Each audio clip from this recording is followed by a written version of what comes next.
Gee, it's great to be here. Thank you, President Rao, and welcome and thank you for being here, Secretary Holton. What a wonderful life of public service you've led. We want all our graduates to learn and be like you.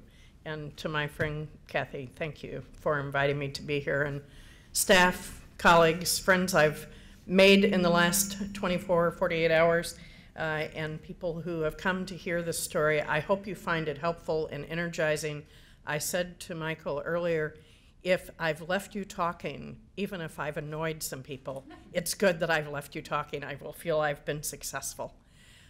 This is a very important time in higher education, and it is sort of, we get used to, as the president said, we get used to the rhythm of the way things are, and we kind of get lost in the daily context of that, and we often maybe miss the opportunity to see that there may be a better way forward. So I do want to share with you, having had the wonderful opportunity to work mostly in my life at institutions just like this one. I have spent most of my life in my employment and in my research looking at urban, public, and private research universities and the relationship they have with their cities. I've been lucky to do this work in both the United States and Australia and to visit other countries that have these kinds of institutions and these kinds of issues and are interested in this concept of university-community partnerships for mutual benefit. The Urban Public Research University, to me, is the most interesting institution in higher education because, to me, we are the real, in every sense of that, we're the real universities. We're where the work is real, where the consequences are real, the impact we have and the responsibility we have to prepare students for the future is very real. It is not precocious and precious and not too much about sports, but some, a little, just for fun. So this work is, and these institutions resonate with the community engagement agenda because this is about learning and discovering and exploring knowledge in the context of place. This place exists because this city wanted this university. They expected this university to be part of what would make it a successful place. And you're doing that, and you're going to continue to do it. You have changed enormously since I was last here, and as I would expect, but in incredible ways that exceeded even my imagination and expectation. Today, what I want to do at the end of this 48-hour visit is to encourage you that with just a teeny bit more change, you could be the national exemplar of the urban engaged research university. And that's not an exaggeration. Trust me, I spend a lot of time. I'm diamond on Delta and gold on United.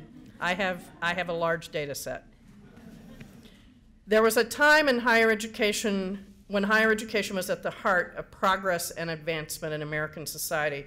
It was a uniquely American notion that education would be the foundation and the path to personal and national success.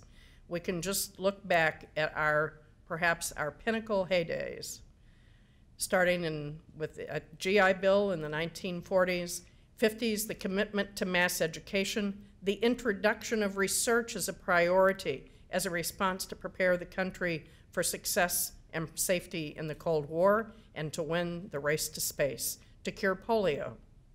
In the 1960s and 70s, baby boomers started to enter the workforce in large numbers, in very large cohorts, because to serve and provide mass access to higher ed, we opened hundreds of new community colleges, hundreds and hundreds of new public and private institutions.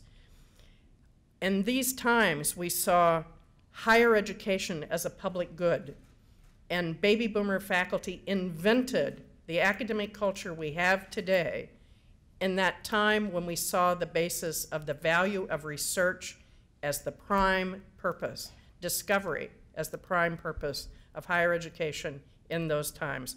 We were the foundation that President Johnson chose to be the demonstration of what civil rights could look like, a work in progress still today.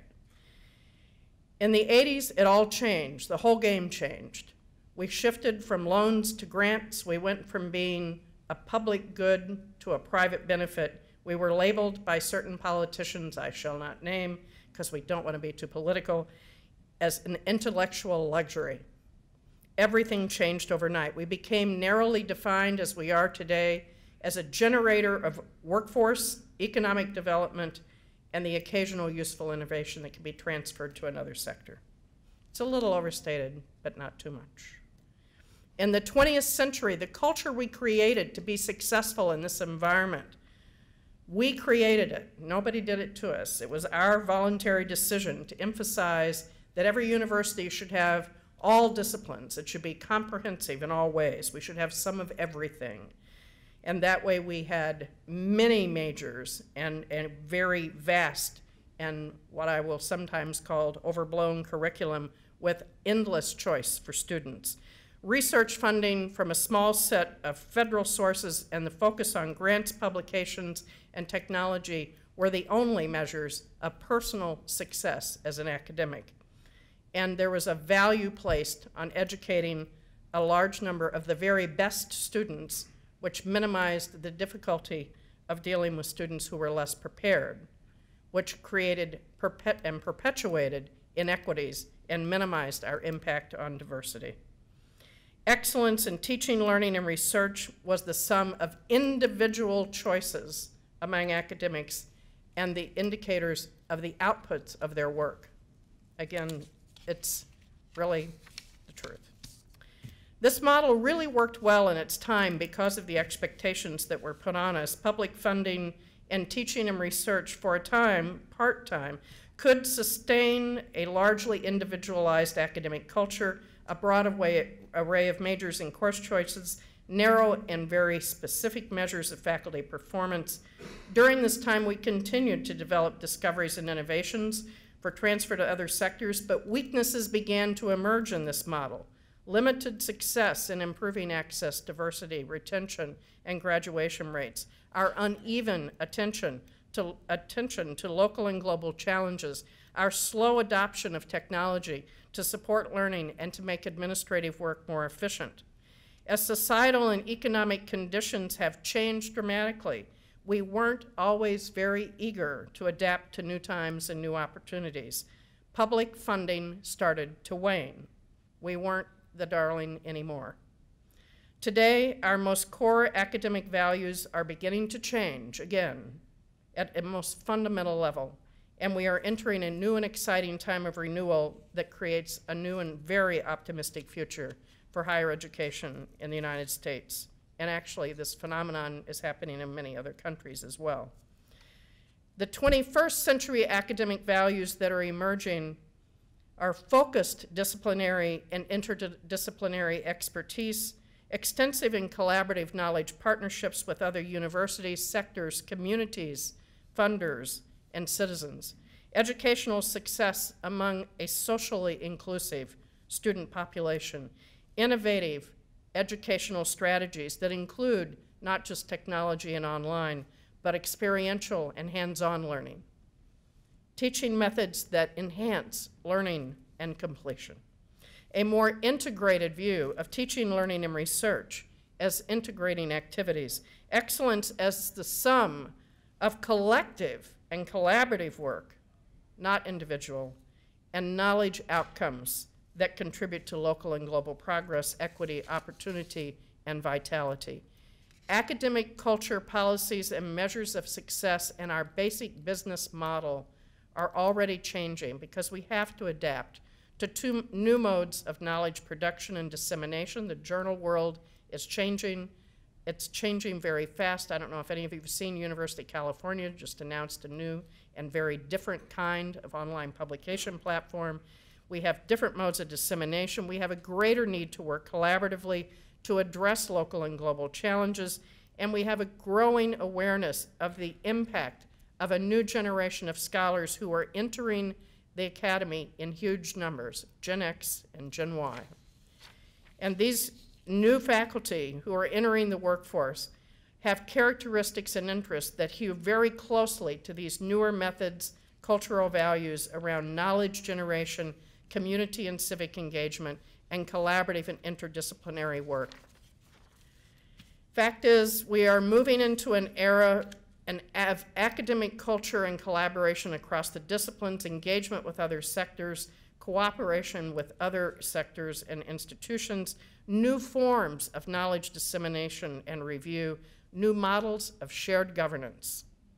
The blending of teaching and discovery and application across coherent and structured pathways, structured choice, high-quality learning, not endless choice. This will facilitate greater student success and retention and graduation while strengthening the quality and challenge of learning. Thus, I propose to you that a strategic and sustained agenda of high-quality community engagement and partnerships improves student access, retention, completion. It attracts diverse students. It retains them. It attracts new streams of revenue and relationships. And it will help institutions like VCU adapt to the new emerging academic culture. It also requires us to position communities as knowers, not as subjects, and to see them as partners in creating new knowledge that will advance the disciplines and advance our communities. It engages the whole of the university, faculty, staff, students, and our friends in common cause, creating a new sense of internal community spirit that our institutions have often lacked, especially in recent years. Engagement is not a separate activity. It is a method. It is a way of doing teaching, learning, and research. It is not a new term for public service. It is not separate. It is a core academic method for doing teaching, learning, and research. As such, it can be recognized in your promotion and tenure guidelines. The challenge, which we're going to work on together, is to help people understand how to assess quality and rigor. This university has made powerful mission commitments that align with its historic roots. Engaged learning that fosters inquiry, discovery, and innovation among our students. Interdisciplinary collaboration to solve complex problems. Healthcare for all people. Research and creative expression. New knowledge and applications. Diversity, inclusion, reduction of disparities, and sustainable university community partnerships, which will be the foundation of how you address the previous goals that you've set for yourself. These are absolutely necessary and compelling goals based on the state of your university, the opportunity and advancements you've made in adapting to the new culture, even if you may not have realized you were adapting to a new culture. This makes sense because your context of Richmond is a city that has some real strengths. You are not the only anchor in this city. There is state government. There are other institutions and businesses that remain and help this city develop and progress better than some other cities in this nation, but you still have clear evidence of concentrated, persistent poverty and inequities, declining job opportunities, especially for the under and unemployed, who have limited access to the kinds of training that they feel they need, poor educational outcomes out of portions of the school system, unequal quality and access for children of all ages in their learning, significant and compelling health disparities that undermine employment. I often like to say to political leaders that it doesn't do us a lot of good to create new jobs if people are living in unsafe housing, if they are hungry, if they are living with addiction or violence in their home, if they have no access to nutritious food or childcare or transportation. There's a lot that goes with creating jobs that makes employment possible. And we have to remember that. And that is something that is at the heart of what we can do in engagement. So your quest for distinction, and I italicized it like I'm supposed to. So 4 things, and this is great because this is one of the reasons I'm excited about what you're doing. You have set some focused priorities. You're not just saying, as we have for the last 30 years in the engagement movement in higher ed, anybody who wants to do this, please do. Go out, find your partner, do something wonderful in community, and please let us know about it. Involve students if you can, and try to bring some scholarship to it if it's possible. Focus, focus, focus. Focused agenda allows us to actually produce and test what works, create ideas that can be replicated, share this with other cities. We can start to make a difference. My friends, our biggest problem is we have organized service learning classes, we have organized partnerships, and we have fundamentally organized the opportunity for faculty, staff, and students to visit and observe community, not to change it. And that's got to come to an end. Focusing on improving PK-12 education, increased access to quality health care, workforce and economic development, vibrant, and I would add, and equitable and sustainable communities.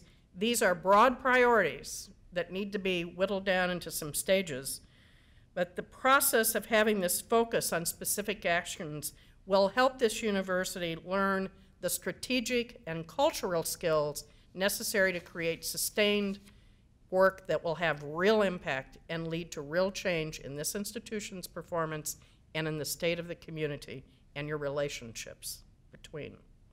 In my view, this institution has done a lot to put itself in a position to be the national exemplar of the public research university. I don't have time and won't go into it, but I came from part of my lovely history, and part of why I am so excited and positive about this work is I was part of the team that transformed Portland State University in the 90s into what has, for 20 years, been considered the exemplar of the engaged public urban research university. But in many ways, you have gone farther already. You are doing things differently, and I will say something about your assets, but I want you to believe you have a chance to be on the national radar as a new kind of exemplar of this work in an institutional culture. The things you need to do to make this happen is to actually tackle that academic culture. You need to move into the 21st century model and let the 20th century model go. It isn't going to cause you any institutional, academic, disciplinary, or reputational harm. You need to develop an academic culture that places high value, but not exclusive. It's not the only thing we're going to do. But we want to value community-engaged scholarship and high value on community contribution to scholarship, so we are integrating academic and community knowledge and expertise. Support the expansion of high-quality engaged teaching, learning, and research that involves undergraduate and graduate students in research and learning through experience as a hallmark of their learning and development. Students as colleagues working alongside faculty and community partners increases our capacity, and it is the glue that binds us. I've done research on partner perspectives, and it is the students that are our common ground. We care about their futures. And you need to think about enhancing your capacity and recognition and respect for extensive interdisciplinary work. It is the way forward. Name a community issue that is disciplinary specific only. At the University of Sydney, we created a Center for Obesity, Diabetes, and Cardiovascular Disease. 15 of the 16 deans said, oh, well, that's the medicine dean. We're out. And the president of the university said, there's room for all of you, and I'm raising the money to build a building. This is all top down. Get over it. You're all going to have fun in this space. And you can visit it in Sydney today. It's fascinating. It is a harbinger of the future.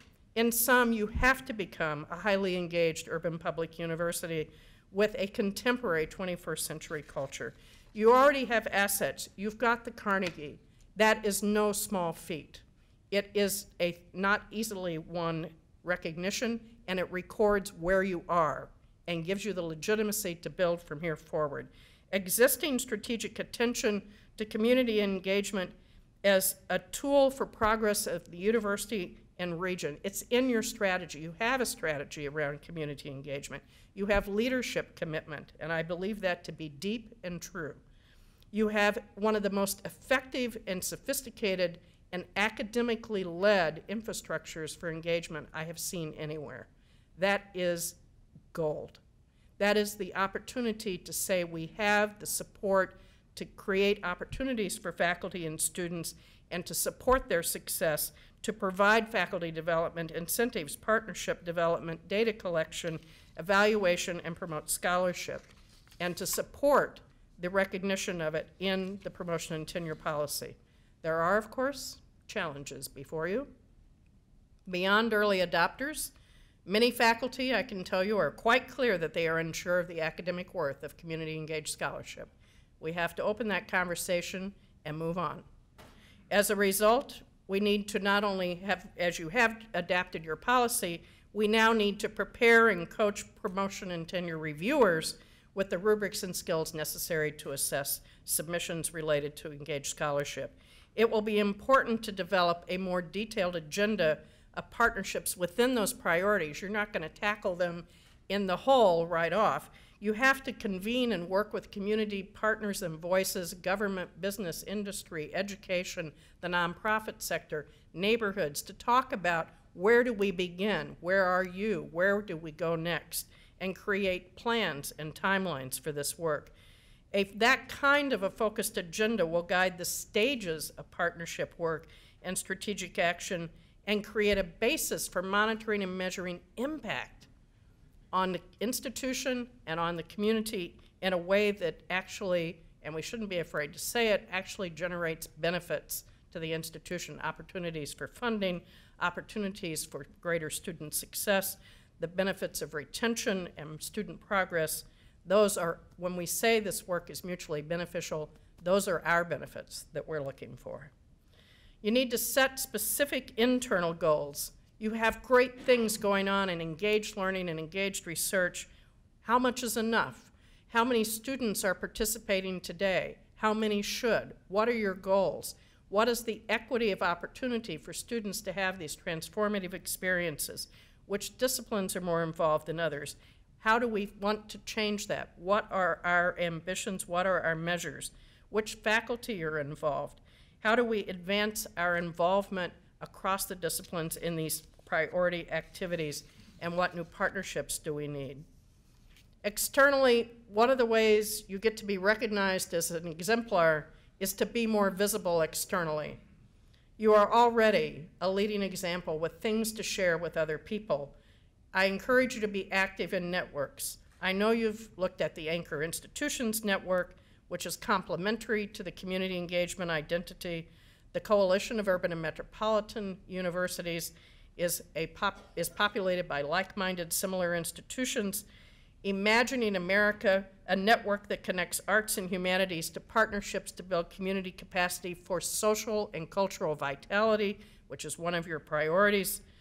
The Talwar Network, which is an international network. This is a global phenomenon. It is transforming the ways we think about international learning for students, and it recognizes student-led engagement. And community campus partnerships for health. One of the things that makes you such a potential exemplar in this work is you are a urban comprehensive research university with an academic medical center, and you actually talk to each other. I can name institutions where that doesn't happen.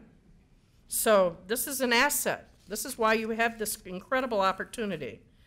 The bottom line is I do visit many campuses, and I lead large strategic planning workshops with many institutional teams. I do have a broad network. I do see a broad perspective of what's happening.